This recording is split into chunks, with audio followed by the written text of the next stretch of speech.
Ask someone to think of a surrealist. Chances are that the first person that pops into their head is Salvador Dali. Over the years, Catalan has been home to many great artists. Visitors can still see the remnants of Joan Miró, Picasso, and Antoni Gaudí. So, what makes Dali unique among this gifted crowd? One could argue that all of these great artists are unique in their own right, but we associate Dali with a certain joie de vivre. Dali was one of a kind. His flamboyant personality, playful antics, and sheer love of life stand out from the crowd. Salvador Dali was a master of the surreal. His love for dreams and the absurd was unrivaled. His paintings are known as dream photographs, snapshots of nightmarish scenes brought to life in stunning detail. Dali was a technical virtuoso, but unlike the grand masters he admired, the likes of Johannes Vermeer and Diego Velázquez, he chose to use his skill to depict the unreal and the absurd. Anyone who has seen his famous painting of the melting watches, The Persistence of Memory, knows that his paintings are as confusing as they are striking. Yet, like Dali himself, there is more to those paintings than just what is on the surface. Unlike many artists of his age, Dali was a glamorous celebrity, and his pointy mustache has remained a symbol of art and quirkiness to this day. When one begins to analyze a Dali painting, layers upon layers of meaning manifest themselves. A soft watch becomes the human perception of time. Ants become a symbol of destruction. A burning giraffe turns into a premonition of war. Complex symbolism captures profound and powerful themes upon the canvas of the strange and ridiculous. Dali himself is much more complicated than just a funny, crazy man with wacky paintings. He lived through an era of history packed with challenges, and his mind was a strange place, filled with mystery and genius. To truly understand the unique charm of Salvador Dali, one has to understand his place in the larger context of art history. Before modernism, art had remained confined to figurative ideas that preferred to grow stale instead of evolving. Sure, a few revolutionaries here and there molded the classical form to their liking, but no one had outright rejected it. This began to change with the likes of Monet and Mondrian, who took experimentation to its extreme. This new wave of change in art came right when the world was going through a dramatic shift. The Industrial Revolution was well underway, and life lost some of its natural flavors. For the sake of our topic, let us turn to Spain. El Greco was one of the first Spanish painters to make his mark on the early modern world. The Spanish Renaissance had brought art in the country to a level hereto undreamed of, as artists had discovered techniques that made their paintings incredibly realistic. El Greco's early works are examples of this hyper-realism. They are beautifully composed and make perfect use of techniques like proportion and light, still comparatively new concepts when he first began to paint. Over the following decades, Velázquez, Murillo, and Zurbarán would contribute to Spanish art.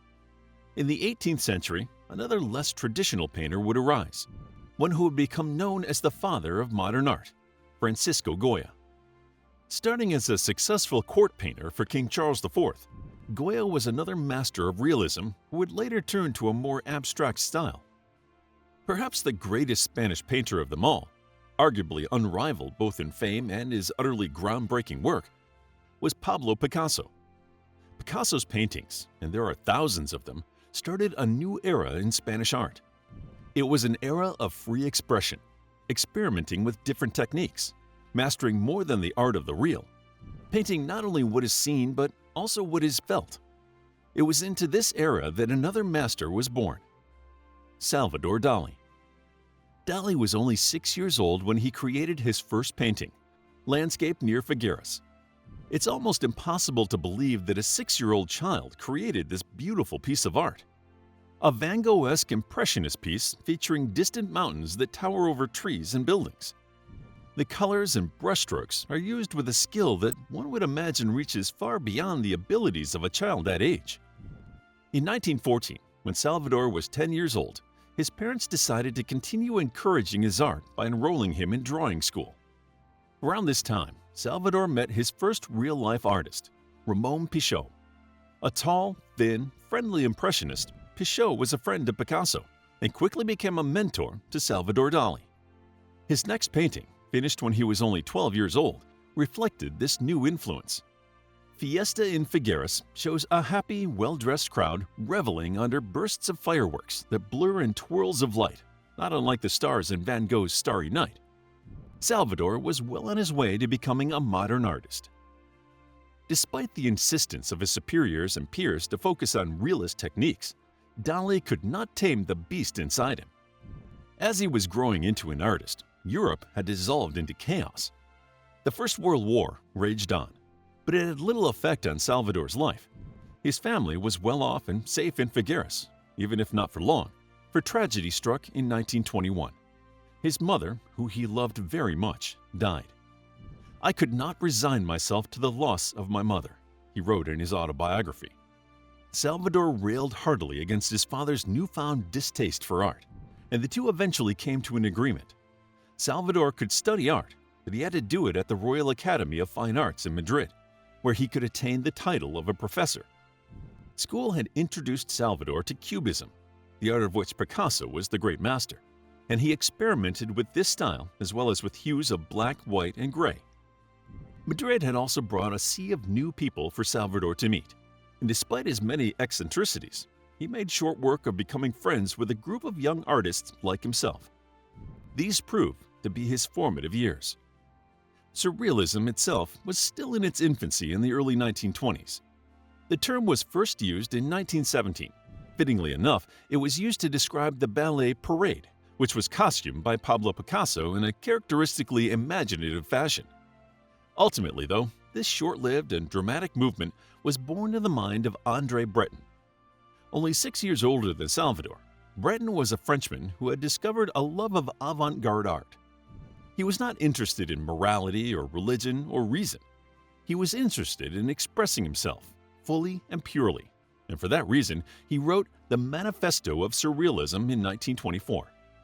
The manifesto sang the praises of the subconscious mind, calling upon others to rise above and break the shackles of mere rationality and allow the mind to express itself without limits.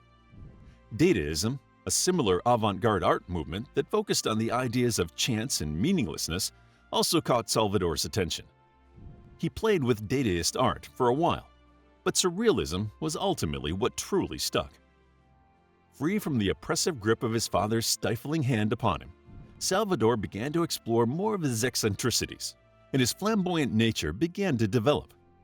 Thanks to his style, it was on full display to all those around him. In a time when short, neat hair was in fashion for men, Salvador grew his dark locks long and added a pair of extravagant sideburns. He dressed like a gentleman of the previous century, with breeches and long coats that drew attention wherever he went. As it continued to develop, his personality grew beyond the walls of the Royal Academy of Fine Arts. He was expelled from the academy and packed his bags for Paris, where he met Picasso, the man who had inspired him immensely. During these years, he would also collaborate with the famous surrealist filmmaker, Luis Buñuel, making one of the greatest and most famous works of surrealist film, Un Chien Andalou. Salvador might have left art school behind, but he would never abandon art itself. He continued to paint constantly, his style still very much evolving. Still, during this time, many of his paintings would start to look recognizably like the style he would come to be known for. 1929 was undoubtedly the year when Salvador Dali's style truly came into its own. It was in this year that two of his most famous paintings were created, The Great Masturbator and The Enigma of Desire. While The Enigma of Desire was evidence of how Salvador's heart continued to hearken back to his mother, with the words "my mother" written in French across several parts of the painting, many of his paintings were deeply sexual in nature. This intensified throughout the year, which may be attested to the fact that 1929 was the year that Salvador met the love of his life and the muse who would continue to inspire him for the rest of his creative career, Elena Ivanova Diakonova, better known simply as Gala. Gala inspired other artists like Max Ernst and Paul Eluard, and she was a strong influence on Dali's career. The early 1930s saw Dali paint some of his most famous masterpieces, in large part thanks to his famed paranoia critical method, which was to become a significant part of Surrealism. Automatism was the practice of creating art in a stream of consciousness matter without constraints. The paranoid critical method took this one step further. It was not merely an artistic technique, but a surrealist manner of perceiving reality. Salvador developed this method almost single-handedly during the early 1930s. Like others, he had been inspired by the work of Sigmund Freud. He would use psychological techniques to inspire in himself a state of paranoia, letting go of his conscious reasoning and perception of reality. He would allow himself to slip into an almost hallucinatory state until everything appeared to be warped. The dreamlike trance he entered brought him some of his most famous images, and whatever he saw in his dreams, he put down upon the canvas. In 1931, Salvador would go from a promising young artist to an undeniable surrealist master, for it was in this year that he would paint his single most famous piece, The Persistence of Memory. From there, his fame skyrocketed. Dalí would maintain his vibrant persona in public and not let anyone into his private life. His world was just his, to paint, ponder about, and get lost in. Salvador Dalí stood for many things, and surrealism was only one of them. He was a mad scientist who worked in his studio instead of a laboratory. A temperamental artist whose medium ranged from the human psyche to nuclear physics. A crowd-loving clown whose audience was the artistic fraternity and who worked on headlines instead of inside a big top. Ultimately, while Dalí had an incredible effect on art, his greatest effect was on people. He influenced art for the rest of history, and he influenced people as well, building up memories in his time and remaining an icon in ours. The joyous thing is that he did all of this without having to make sense. He introduced a splash of color into a world torn apart by war, bringing a little of the absurd into a world that was making leaps and bounds in science. While scientists split the atom and put men on the moon, Dalí was painting melting clocks and women filled with drawers. Salvador reveled in his complete lack of reason and celebrated madness and the ridiculous. And as much as the world needed the cold, hard-edged minds that would make sense out of the senseless, as much as the world needed Freud and Churchill, it also needed a mind that could melt. A mind that could warp reality and distort the way humanity perceives space, time, and logic. A mind that was not obsessed with making sense out of the senseless, but with making the senseless beautiful. The mind belonged to Salvador Dalí. Controversial though he was, strange though he was, enigmatic though he remains, he brought something indefinable to his era that was desperately needed. He was not necessarily the greatest thinker of his time, but he was definitely one of the greatest dreamers. And like all great dreamers, though he might not have changed history, he changed humanity forever. To learn more about why Salvador Dalí was so unique, check out our book, Salvador Dalí, a captivating guide to the life of a famous Spanish painter who is known for his surrealist paintings and flamboyant personality. It's available as an ebook, paperback, and audiobook. Also, grab your free Mythology Bundle ebook while they're still available. All links are in the description. If you enjoyed the video, please hit the like button and subscribe for more videos like this.